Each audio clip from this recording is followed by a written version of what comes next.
Fragments of my father. My dad died suddenly, aged 54.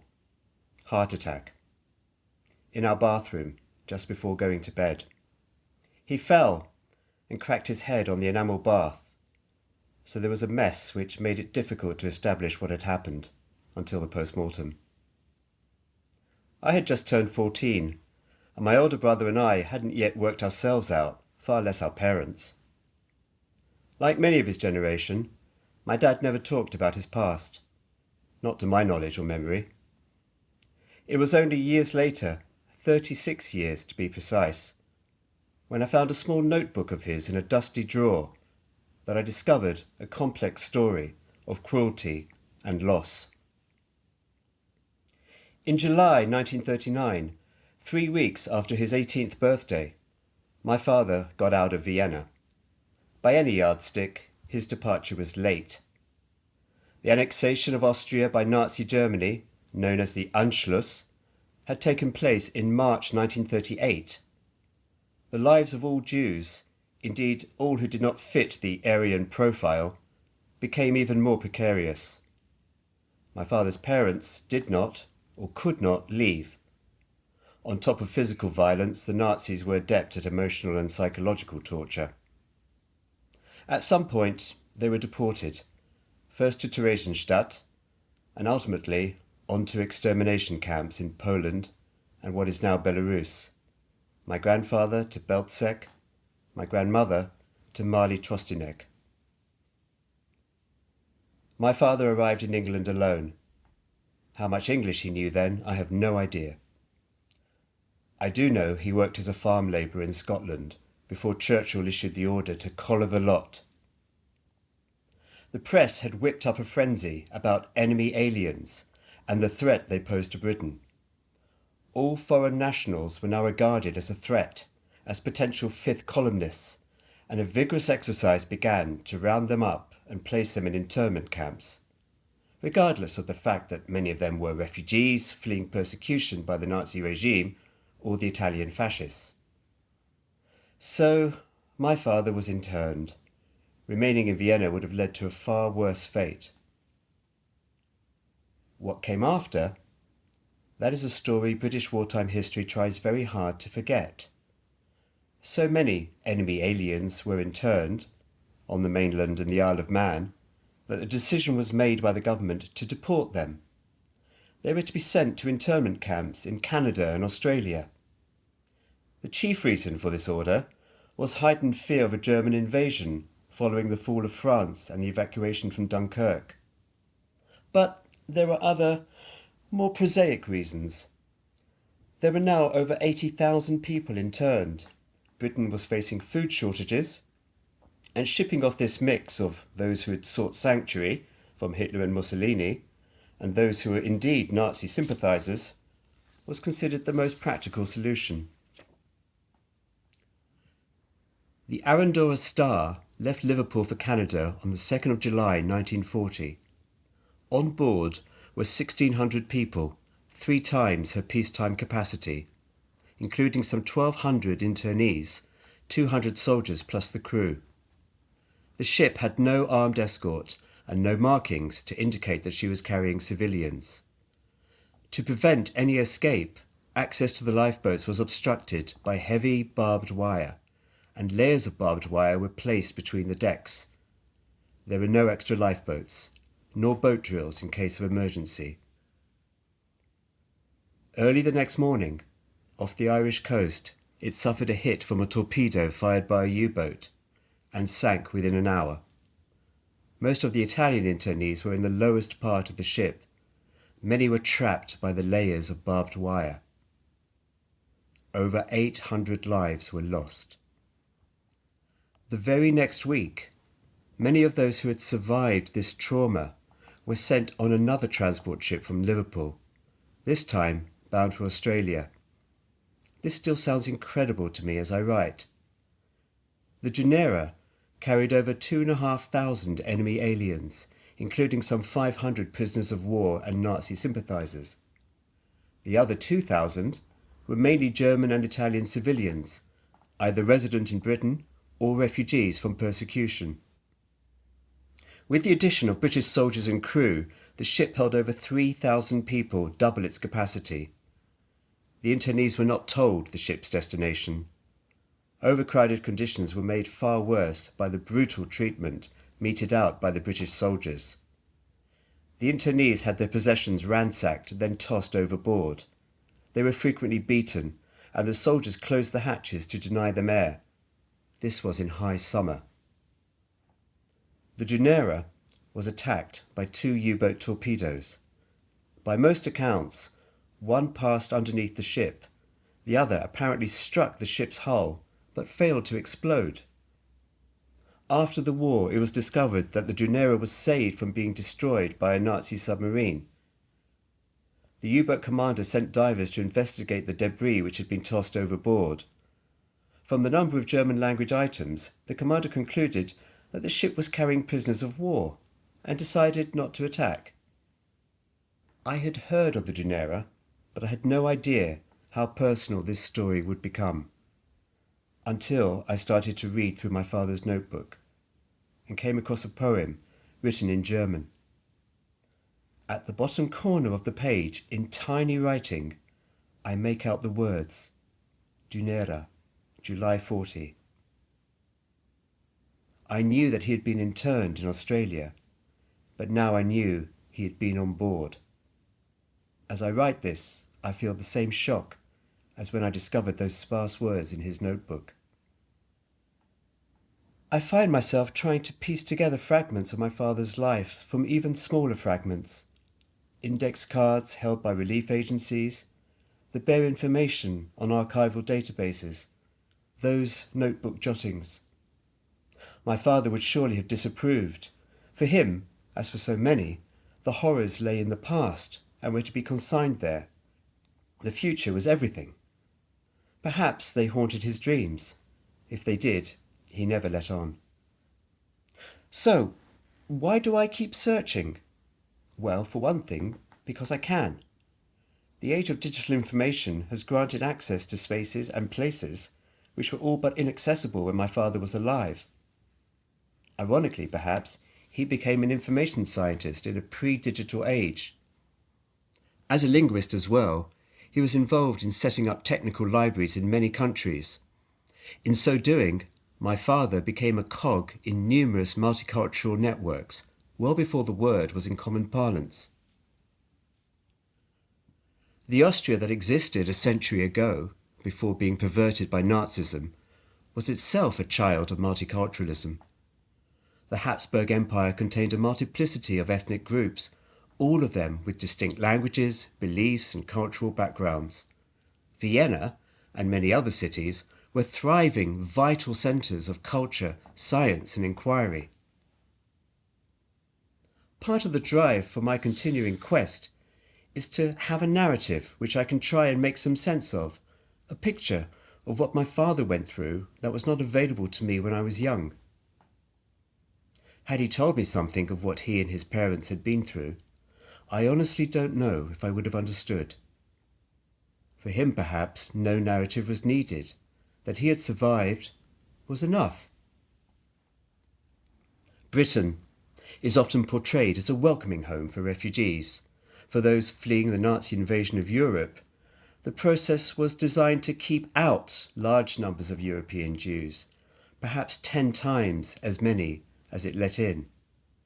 Around 70,000 had been admitted by the outbreak of war in September 1939, but British Jewish associations had some 500,000 more case files of those who had not. Sounds familiar? It will be for refugees from Somalia, Sri Lanka, the former Yugoslavia, Afghanistan, Ukraine, and many other countries whose painful narratives have been hijacked by a hostile environment in government policy and the press.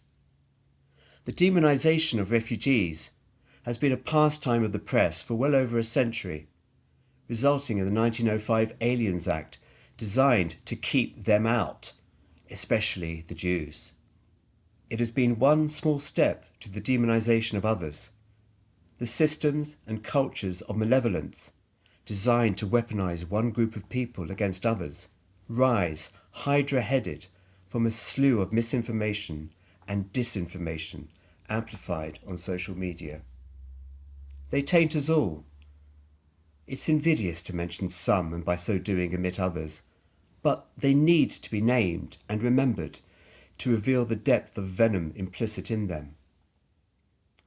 A few scattered examples from recent and current events in what is still called the United Kingdom: Windrush, Hillsborough, Section 28, Bloody Sunday, Grenfell Tower.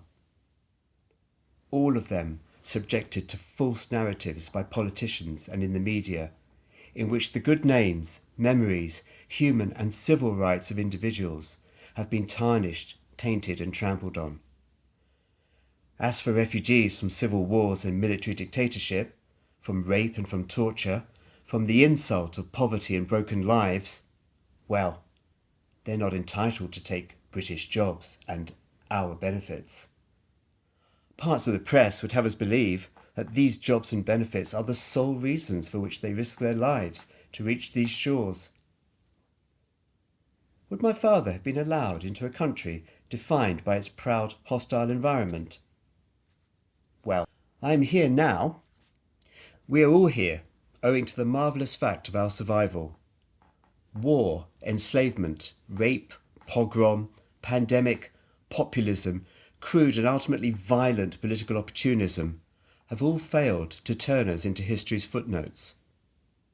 The ever-growing climate emergency may still achieve this. Whether or not a Jewish person is religious, Ashkenazi, Sephardi or Mizrahi, keeps or breaks dietary restrictions and so on, would have been irrelevant to the Nazis. Their very existence would have had them rounded up and killed. There was only one destination for them, as there was for trade unionists, for communists, non-heterosexual and disabled people. Tragically, the Armenians, the Kurds, the Roma, Sinti, Tutsi, Rohingya, countless other groups know this only too well. The British geneticist and author Adam Rutherford writes that anti-Semitism is one of the only forms of racial bigotry that punches upwards to perceived power.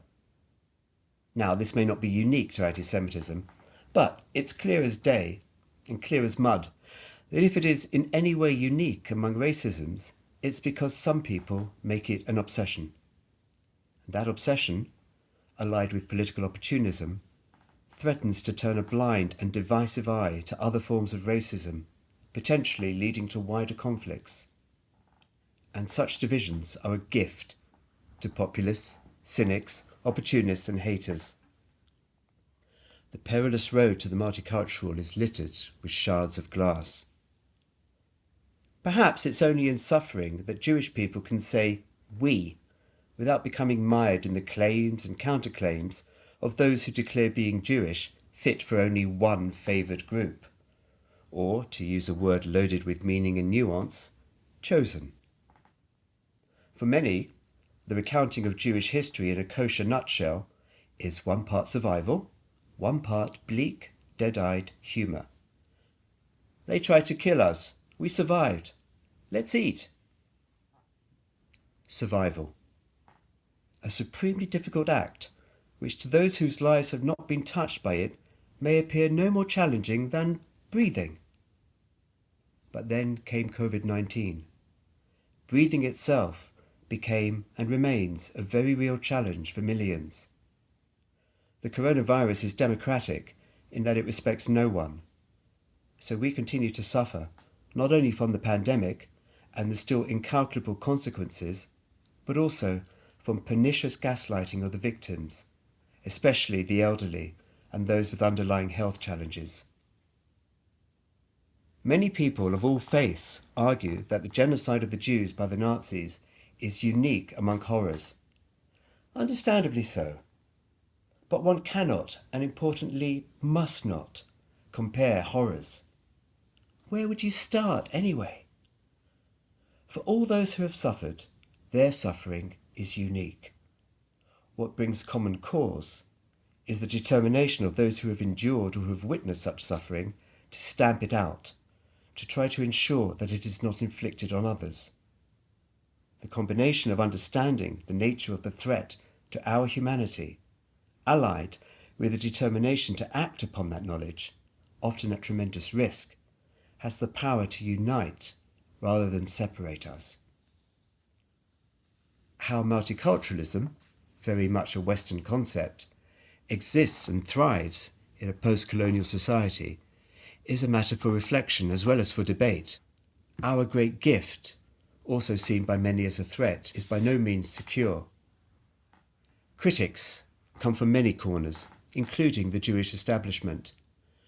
The real danger in a multicultural society is that every ethnic group and religious group becomes a pressure group, putting our people's interest instead of the national interest, said the outgoing chief Rabbi Jonathan Sachs in 2013.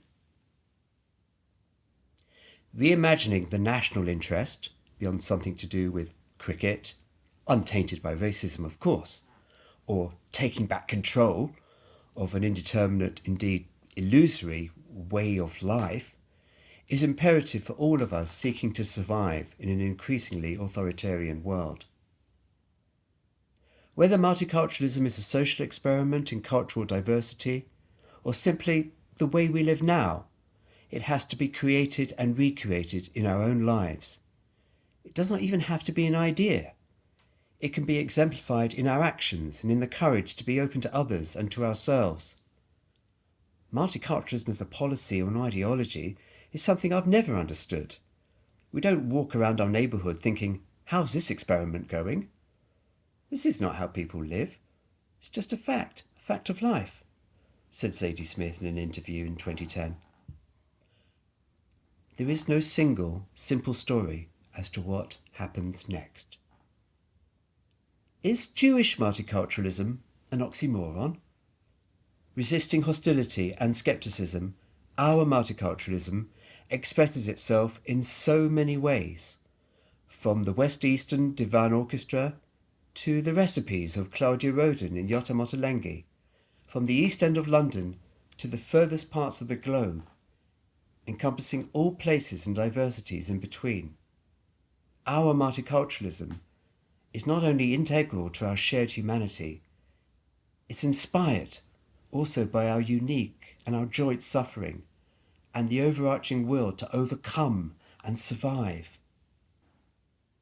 My father would have been against the search for a narrative thread. He did not choose to flee Austria. He had no choice. Nor did he choose to be shipped off to Australia, to a dry and dusty town called Hay, on the edge of the middle of nowhere. Luck, rather than design, allowed him to survive. Which is apt, as his parents named him Felix.